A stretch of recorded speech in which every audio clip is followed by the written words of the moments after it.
चर्चा करने जा रहे हैं कि जग अगर करे तो जग में भोजन किनको कराया जाए, किस तरह से जग सफल होता है। एक बार की बात है कि राजा युधिष्ठिर जो थे वह जग करवा रहे थे। तो वहां पर तो सब कृष्ण भगवान भी और सभी लोग मौजूद थे। बहुत बड़े बड़े लोग वहां पर आए हुए थे, साधु महात्मा लोग आए हुए थे। सभी राज को निमंत्रण दिया गया था, बहुत धूमधाम से जग किया गया था। जग का वर्णन कहा नहीं जा सकता है, लेकिन जब जग करवा लिए युधिष्ठिर, जग किए, जग करने के बाद सभी को भोजन बहुत अच्छे ढंग से करवाए। जग करने के बाद जो भंडारा होता है, भंडारा दिया गया, भोजन कराया गया। उसके बाद जग में जग का आहुति दी गई, हवन करवाया गया। हवन पूजन, घी का हवन, दूध का हवन किया गया। उसके बाद सुंदर सुंदर पकवान को भोजन कराया गया। लेकिन उसके बावजूद भी, उतना सही ढंग से जग करने के बावजूद भी आकाश का घंटी, जो देवलोक से जो घंटा बजता है, घंटी, वो नहीं बज सका, वह नहीं बजा।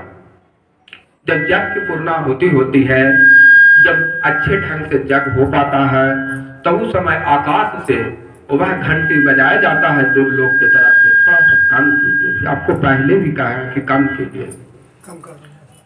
तो अच्छा से अगर जग होता है तो उसमें देवलोक से घंटी बजता है, लेकिन वह आवाज सुनाई किन्हीं को नहीं दिया, किन्हीं को आवाज सुनाई नहीं दी। अब उस अवस्था में युधिष्ठिर व्याकुल हो गए कि हमारा जग सफल नहीं हुआ। तब युधिष्ठिर दौड़े दौड़े कृष्ण भगवान के नजदीक गए और उनसे निवेदन किए कि प्रभु बताइए कि मेरा ये जग हवन का घंटी आकाश में क्यों नहीं गूंजा, इसका क्या कारण है। तब कहें कि तुम सबसे पहले उस आदमी को बुला करके लाओ, उस गरीब को बुला करके लाओ जो बिल्कुल गरीब हो, और गरीब ही नहीं, मन का सच्चा हो, उसके भाव में छल कपट ना हो, किसी तरह से जीवन उपार्जन करता हो, कमाता हो या जो भी करता हो, लेकिन वह सच्चा हो और बिल्कुल गरीब हो। उस व्यक्ति को तुम बुला करके लाओ और उसे बढ़िया तरह से भोजन कराइए, उसके बाद देखिए कि क्या होता है। तब भगवान कृष्ण का आदेश के अनुसार युधिष्ठिर तुरंत खोज में निकल गए। तो खोजते खोजते जब कुछ दूर गए तो एक तो कुटिया बना करके एक गरीब व्यक्ति वहां पर रहते थे, और पहाड़ी इलाका था, किसी तरह से जीवन यापन हो। पहले तो युधिष्ठिर बहुत विनती किए कि चलिए हमने जग किया है, लेकिन जग हमारा पूर्ण नहीं हुआ है, लेकिन भगवान कृष्ण का आदेश है कि किसी गरीब को लाया जाए और उसे अच्छे से भोजन कराया जाए। और वो गुण आप सब में देख रहे हैं कि आप सही व्यक्ति हैं, जो भी थोड़ा बहुत यहाँ पर अकेले जंगल में इस तरह के रहते हैं, पहाड़ी एरिया में, किसी तरह से भोजन उपार्जन करके किसी तरह से खाते पीते हैं। आप में सब गुण दिखाई पड़ रहा है, आप सच्चा इंसान हैं, आप चलिए। वो पहले बहुत मना कर रहे थे, लेकिन समझाने के बाद वह साथ चले, उनको जग हवन में साथ लेकर के आए। उसके बाद द्रौपदी खुद खाना बनाई अच्छे ढंग से, और खाना बना करके उस गरीब व्यक्ति को खिलाया गया। जब उस व्यक्ति जैसे ही खाया और खाने के बाद जैसी डकार लिया, जैसी आकाश से घंटे की आवाज गूंजना शुरू हो गया, टन टन टन। देखिए भगवान की महिमा। तो जग उससे सफल हुआ। अब युधिष्ठिर प्रश्न करते हैं कि प्रभु उस गरीब में क्या कारण था कि जिसके कारण एक घंटा बजा। भाई बहुत सा व्यक्ति को भोजन कराए थे, लेकिन फिर भी नहीं हुआ।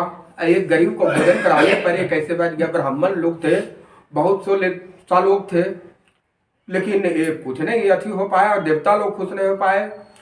तब भगवान कहते हैं कृष्ण कि जो अतृप्त है, कहने का जो तृप्त है, सब तरह से अगर जो तृप्त है, उसको भोजन पानी का कमी नहीं है, अगर उसको भोजन कराया जाए तो उसको भोजन कराने से कोई फल नहीं हो पाता, नहीं मिल पाता है। जो तृप्त ही है उसको किसी प्रकार का अभाव नहीं है। अब कोई ऐसा भी है जो कि तृप्त ना भी है लेकिन उसके मन में छल कपट है, छल कपट की भावना रखता है, तो उसको भी भोजन कराने से कोई फायदा ना है। बहुत सा आपको समाज में ऐसा व्यक्ति मिल जाएगा जो कि छल कपट के रूप में दौड़े दौड़े भोजन करने के लिए जाएगा, कहीं भोज हुआ तो दौड़े दौड़े भोजन करने के लिए जाएगा, घर में लाख बनल है खाना छोड़ करके जाएगा। तो एक हुआ लोभ, लोभ की भावना से जाता है, तो वो भावना नहीं होना चाहिए। अगर ऐसे व्यक्ति को भोजन कराइएगा जो कि लोभी है, छली है, कपटी है, अगर ऐसे व्यक्ति को भोजन कराइएगा तो उससे कराने से नहीं फल प्राप्त होगा। भोजन उसी को कराना चाहिए। हम लोग गुरु जी भी हम लोग के बताए थे, बचपन में पढ़ते थे तो उस समय कि भोजन उसी को कराना चाहिए और भिक्षा उसी को देना चाहिए जो कि लाचार हो, देने लायक हो, जो कि लेने लायक हो, भिक्षा जिसके पास की अभाव हो। तो उसी तरह से जग में भी भोजन उसी को कराना चाहिए जो कि अतृप्त हो, उसको हर चीज का अभाव हो। वो तृप्त भोजन से नहीं हो पाता है, घर में सही ढंग से भोजन नहीं मिल पाता है, गरीबता है उसके पास, उसके मन में छल कपट नहीं है, उसे भोजन कराना चाहिए। उससे देवता लोग तुरंत प्रभावित हो जाते हैं और देवता उसी से खुश होते हैं। स्वामी विवेकानंद भी वही कह करके चले गए, वही चीज कहे। विश्व सम्मेलन में वो शिकागो शहर में गए थे तो वहाँ उन्होंने भाषण दी कि नहीं, जो भूखे व्यक्ति, अगर आपके आस पड़ोस टोला पड़ोस में कोई व्यक्ति भूखा है, गरीब है, एक कुत्ता है जो भूख के लिए, रोटी के लिए परेशान है, तो उसको रोटी दे दीजिए, उसको रोटी दे करके खुश होइए।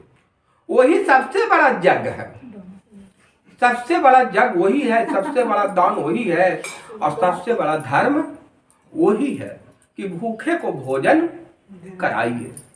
सबसे बड़ा जग वही है, उसी से भगवान खुश होते हैं और देवता लोग खुश होते हैं। उसीलिए कहा गया है कि जो अतृप्त है, जो सब तरह से दुखी है, खुश नहीं है, उसको भोजन अगर करवाते हैं तो आपका जग सफल हो जाता है। भगवान करे हम लोग भी उद्देश्य ऐसा ही कर्म करवाएं ताकि हमारा जग भी सफल हो। बोलिए श्यावर रामचंद्र भगवान की जय।